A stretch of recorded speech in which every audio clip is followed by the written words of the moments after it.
तो दोस्तों आज हम शुरू करने वाले हैं वर्क एनर्जी पावर। इसमें हम तीनों टॉपिक के बारे में डिटेल में पढ़ेंगे और इन अ शॉर्ट वीडियो में पढ़ेंगे। आपको पूरा कॉन्सेप्ट समझ आएगा तो जल्दी से जल्दी पहले लाइक शेयर कर लीजिए और उसके बाद शुरू कर लीजिए वीडियो। तो वर्क डन हमें पता है क्या होता है। वर्क डन हम बचपन से पढ़ते आ रहे हैं, मतलब इतना बचपन से भी नहीं, लेकिन फिर भी हमारे मन में एक कॉन्सेप्ट बैठा रहता है कि अगर हमने कहीं पर फोर्स लगाई है, कहीं पर हमने ताकत लगाई है और वो ऑब्जेक्ट ने कुछ डिस्प्लेसमेंट शो करा तो वो हो जाता है वर्क डन, यानी कि हमने उस समय वर्क किया हुआ है। अब सिंपली वर्क को हम क्या कहते थे, फोर्स इनटू डिस्प्लेसमेंट कहते थे, जो कि इस साल हमें पता चला गलत होता है। उसका जो सही फॉर्मूला होता है वो होता है F.S। इसको जब हम ओपन करते हैं तब ये हो जाता है magnitude of force into magnitude of displacement cos theta, यानी कि ये थीटा पर भी वेरी करता है। अगर थीटा हो जाता है 0 degree, if theta is equal to 0 degree, तब वर्क डन क्या हो जाएगा F/S, जो कि हम बचपन से पढ़ते आ रहे हैं। फिर थीटा अगर हो जाता है 90 डिग्री तो वर्क डन हो जाएगा 0। फिर थीटा हो जाता है अगर 180 डिग्री तो वर्क डन हो जाता है हमारा -F/S, तब वर्क डन नेगेटिव आता है।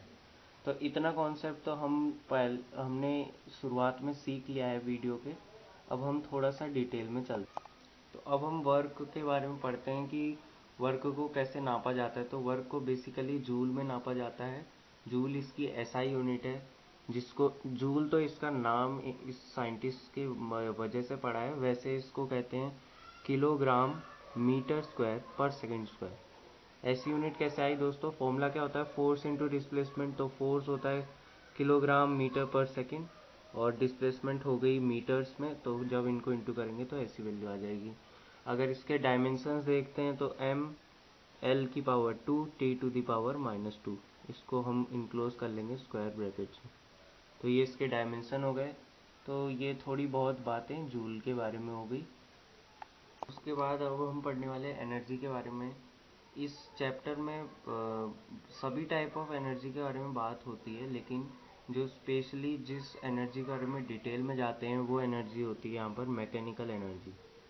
Mechanical energy possessed by a body by virtue of its motion और height और configuration, change in configuration। तो इसके दो पार्ट्स होते हैं, वो आप समझ ही गए होंगे क्या होते हैं। एक होता है पोटेंशियल एनर्जी, एक होता है काइनेटिक एनर्जी।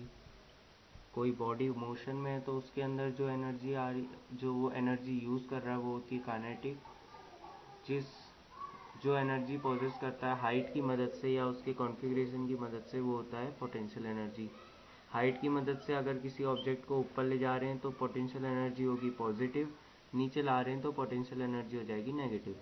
और कॉन्फ़िगरेशन में अगर हम उसे कॉम्प्रेस कर रहे हैं तो पोटेंशियल एनर्जी हो जाएगी नेगेटिव, और अगर उसे स्ट्रेच कर रहे हैं तो हो जाएगी पॉजिटिव।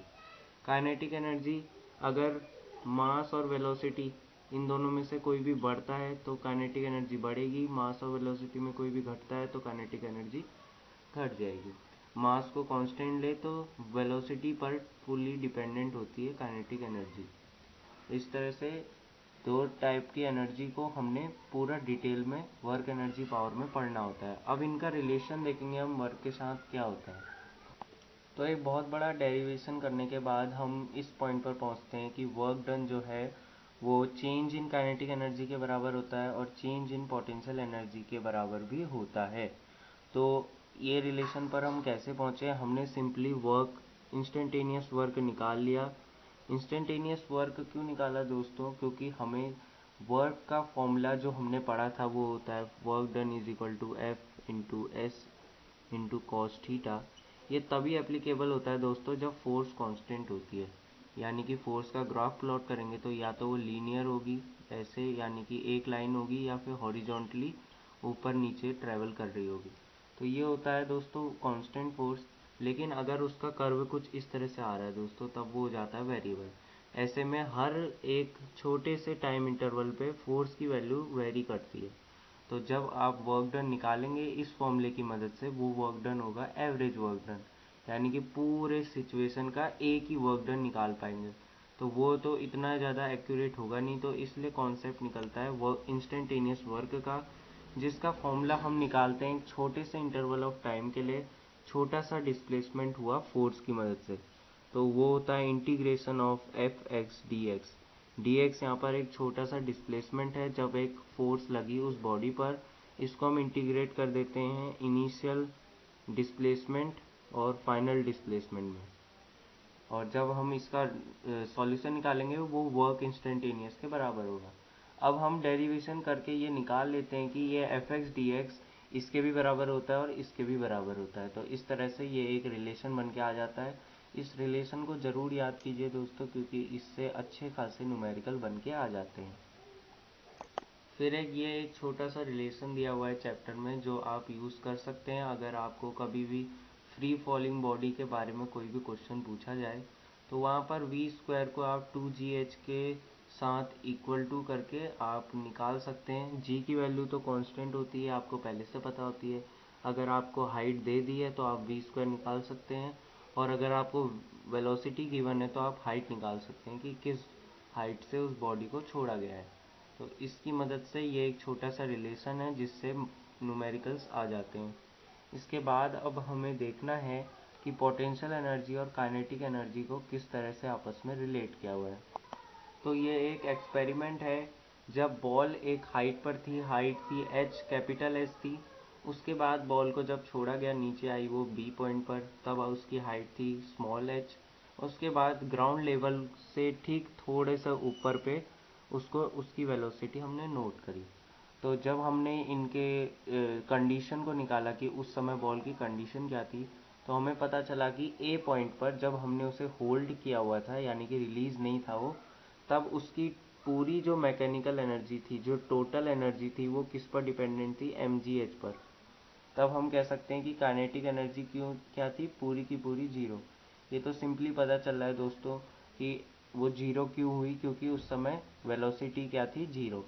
फिर जब हमने उसको छोड़ा, वो आई बी पॉइंट पर, तो अभी भी उसके पास कुछ हाइट है और वो वेलोसिटी शो कर रही है। तो ऐसे में जो टोटल एनर्जी होगी वो होगी half m v square plus में एम जी एच, यानी कि काइनेटिक एनर्जी और पोटेंशियल एनर्जी को आपस में सम कर देंगे तो टोटल एनर्जी पता चल जाएगी। तो उसके बाद सी पॉइंट पर देखिए, सी पॉइंट पर हाइट लगभग जीरो है, तो इस समय पर जो टोटल एनर्जी आएगी वो हाफ एम वी स्क्वायर आएगी।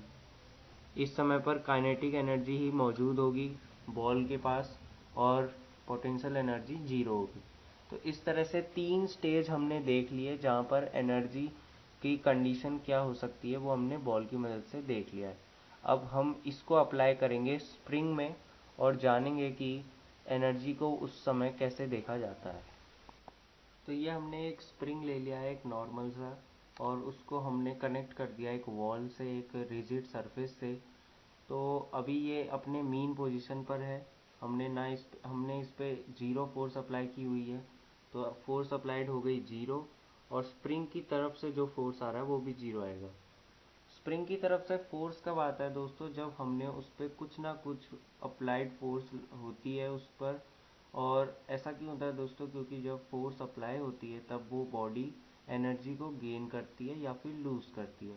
तो ऐसे में स्प्रिंग का फोर्स अप्लाइड फोर्स को इक्वेट करने के लिए अपने आप जनरेट हो जाता है। सेकेंड केस में देखते हैं दोस्तों, अब हमने अप्लाइड फोर्स कर लगाई है, हमने फोर्स को लगाया है जिससे कि स्प्रिंग क्या हो रहा है, स्ट्रेच हो रहा है। स्प्रिंग स्ट्रेच हो रहा है तो स्प्रिंग डिस्प्लेस कर रहा है, किस डायरेक्शन में कर रहा है, राइट डायरेक्शन में। और जो ये मीन पोजीशन है उससे आगे बढ़ चुका है। कितना बढ़ चुका है, हम मान लेते हैं एक्स डिस्टेंस तक वो बढ़ चुका है। तो यहाँ पर एक्स हमने ले लिया है पॉजिटिव, हम ये मानकर चल रहे हैं कि राइट साइड क्या होगी, पॉजिटिव होगी, ये हमने एज्यूम कर लिया है।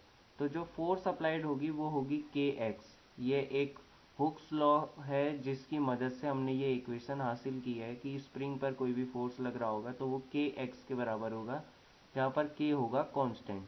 तो फोर्स अप्लाइड होगी के एक्स, यहाँ पर फोर्स अप्लाइड पॉजिटिव होगी और फोर्स बाय स्प्रिंग नेगेटिव होगी, वो हमें पता चल चुका है। क्यों, क्योंकि फोर्स अप्लाइड हमेशा अपोजिट डायरेक्शन में होगी ऑफ स्प्रिंग की फोर्स।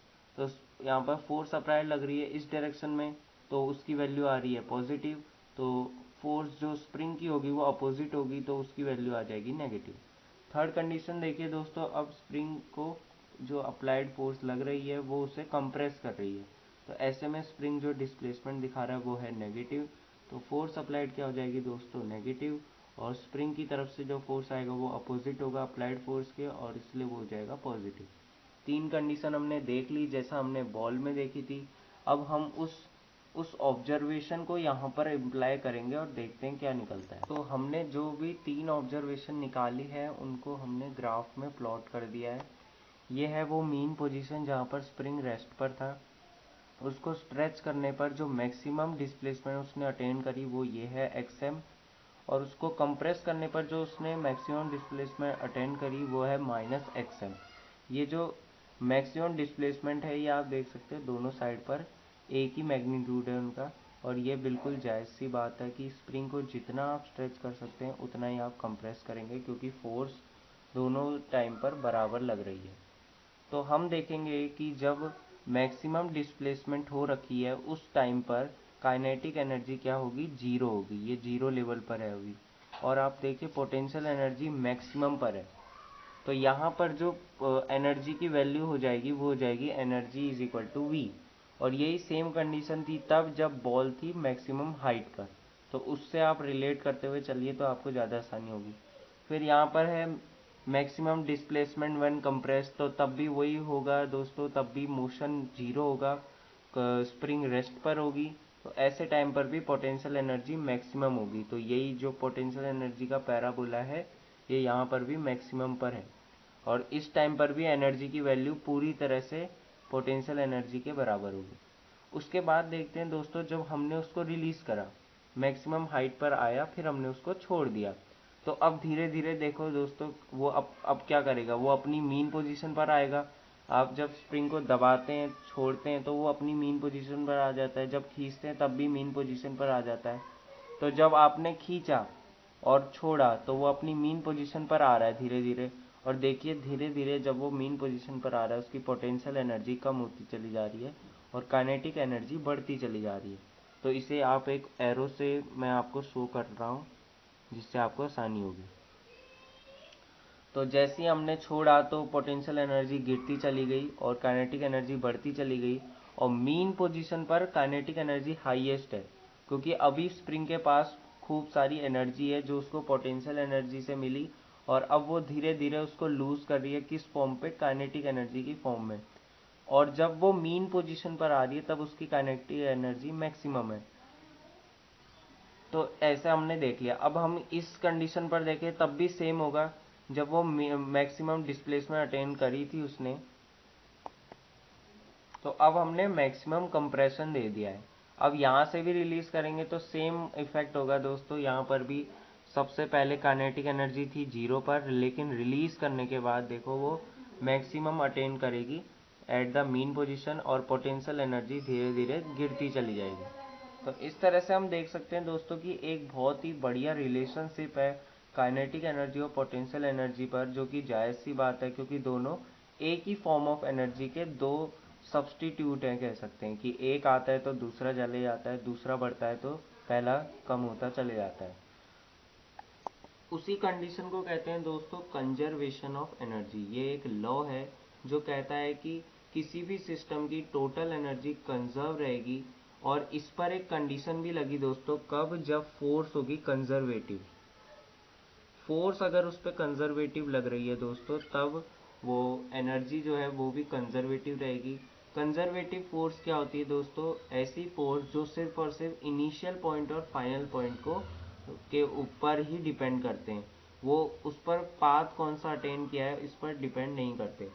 तो जैसे ये इनिशियल पॉइंट है किसी का और ये उसका फाइनल पॉइंट है, तो कंजर्वेटिव फोर्स इस पर डिपेंड नहीं करता कि उसने पाथ लॉन्ग लिया है या फिर शॉर्ट लिया है, वो इस पर डिपेंड करता है कि उसने पाथ लेकर वो पहुंचा कहाँ पर। अगर आप एक सर्कुलर मोशन करेंगे तो कंजर्वेटिव फोर्स उसकी वैल्यू क्या देगा, जीरो, क्योंकि जो इनिशियल पॉइंट है वो फाइनल पॉइंट के साथ कोइंसाइड कर रही है। तो ऐसे समय पर फोर्स कंजर्वेटिव की वैल्यू हो जाती है जीरो, एनर्जी भी हो जाता है जीरो। तो हम बात कर रहे थे यहाँ पर कि कंजर्वेटिव फोर्स अगर लग रहा है किसी बॉडी पर तो उसकी टोटल एनर्जी भी कंजर्व रहेगी, और उस टोटल एनर्जी की वैल्यू कौन देगा, काइनेटिक एनर्जी और पोटेंशियल एनर्जी। तो ये रिलेशन बहुत ही ज़्यादा ज़रूरी है। ये कई सारे ऑब्जर्वेशन को प्रैक्टिकली देखने में मदद करती है कि असल में ये हो क्यों रहा है। तो जैसे हमने देखा कि फ्री फॉलिंग बॉल जब उसको हम छोड़ते हैं तो कैसे वो अपनी पोटेंशियल एनर्जी को काइनेटिक एनर्जी में कन्वर्ट करता है। वैसे ही एक और क्वेश्चन आता है दोस्तों कि प्लैनेट या फिर कोई भी कॉमेट ले लेते हैं, एक छोटी सी हेवनली बॉडी अर्थ से जब तक दूर थी तब तक वो स्लो काइनेटिक एनर्जी शो कर रही थी, यानी कि वो धीरे धीरे चल रही थी। लेकिन जैसे जैसे वो अर्थ के पास आती रही तब उसकी काइनेटिक एनर्जी बढ़ गई। ऐसा क्यों हुआ दोस्तों, क्योंकि उसकी पोटेंशियल एनर्जी घट रही थी। उसकी पोटेंशियल एनर्जी घट रही थी, और किस फॉर्म में घट रही थी, काइनेटिक एनर्जी की फॉर्म में। और काइनेटिक एनर्जी क्या होता है, मोशन को शो करता है, और जैसे जैसे वो नियर आता रहा उसकी काइनेटिक एनर्जी बढ़ती रही, तो इसलिए उसका जो मोशन था वो और ज़्यादा बढ़ गया। फिर उसके बाद ये टॉपिक दिया है दोस्तों एनसीईआरटी में टाइप्स ऑफ एनर्जी के बारे में।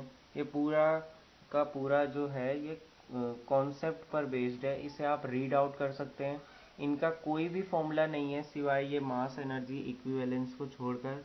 ये इक्वेशन ज़रूर से ज़रूर याद कर लें दोस्तों, ये छोटे छोटे न्यूमेरिकल्स में पूछा जाता है। और इस फॉर्मूले का यूज़ इसमें भी यूज़ किया जाता है कि अगर किसी बड़े से न्यूक्लियस को बॉम्बार्ड किया जाए छोटे छोटे प्रोटॉन से, तो वो टूट के दो न्यूक्लियाई में बढ़ जाता है, और ऐसे में उसका मास जो है वो घट जाता है, तो उसकी वेलोसिटी क्या होगी। और इस तरह से इससे रिलेटेड बहुत सारे क्वेश्चन छोटे छोटे पूछे जाते हैं, तो ये भी आप ज़रूर से ज़रूर याद कर लें। तो दोस्तों हमने वर्क पढ़ लिया कि वर्क के कितने तरह के फॉर्मूले होते हैं। हमने पहले पढ़ा कि वर्क होता है फोर्स डॉट डिस्प्लेसमेंट। फिर हमने पढ़ा कि वर्क को हम कैसे रिलेट कर सकते हैं एनर्जी के साथ। फिर हमने एनर्जी के बारे में पढ़ा, एनर्जी दो तरह की होती है, बहुत तरह की होती है, लेकिन हम इस चैप्टर में दो पढ़ रहे हैं, काइनेटिक एनर्जी, पोटेंशियल एनर्जी ज़्यादा। तो उनको कैसे रिलेट किया गया है वर्क से, ये हमने देखा। उसके बाद अब हम पढ़ने वाले हैं पावर के बारे में। पावर की भी बहुत सारी डेफिनेशन है, बहुत सारे फॉर्मूले हैं, डिपेंड करता है कि आप किस फील्ड पर उसे इम्प्लाई कर रहे हैं। तो वैसे तो अगर उसे देखा जाए कि वैसे पावर क्या होता है, तो पावर होती है कैपेसिटी टू डू वर्क, यानी कि कितने टाइम पे आप कितना एनर्जी यूज़ कर रहे हैं, वही पावर हो जाती है दोस्तों। और इस चैप्टर में इसका दूसरा फॉर्मूला भी इन्वेंट किया गया है, वो होता है power is equal to force dot velocity. इनका भी आप डॉट प्रोडक्ट निकाल देंगे तब भी पावर आ जाएगा। इससे ज़्यादा दोस्तों इस पे न्यूमेरिकल्स हैं। तो अगर आपको फोर्स दिया हुआ है, वेलोसिटी दी हुई है, तो उस पर बेस पर पावर ज़रूर पूछी जाती है।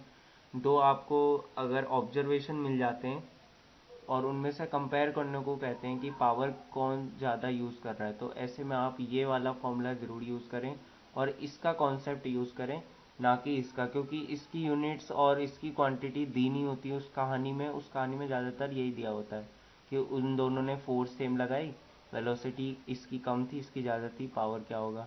वैसे ही वेलोसिटी ज़्यादा थी लेकिन फोर्स कम थी, तो इससे रिलेटेड पावर के क्वेश्चन आ जाते हैं। ये भी एक छोटा सा टॉपिक है दोस्तों। इसके बाद आता है कोलाइजन। तो दोस्तों वीडियो बहुत ज़्यादा लंबी हो चुकी है, इसलिए मैं कोलाइजन इस वीडियो में नहीं डाल रहा हूँ।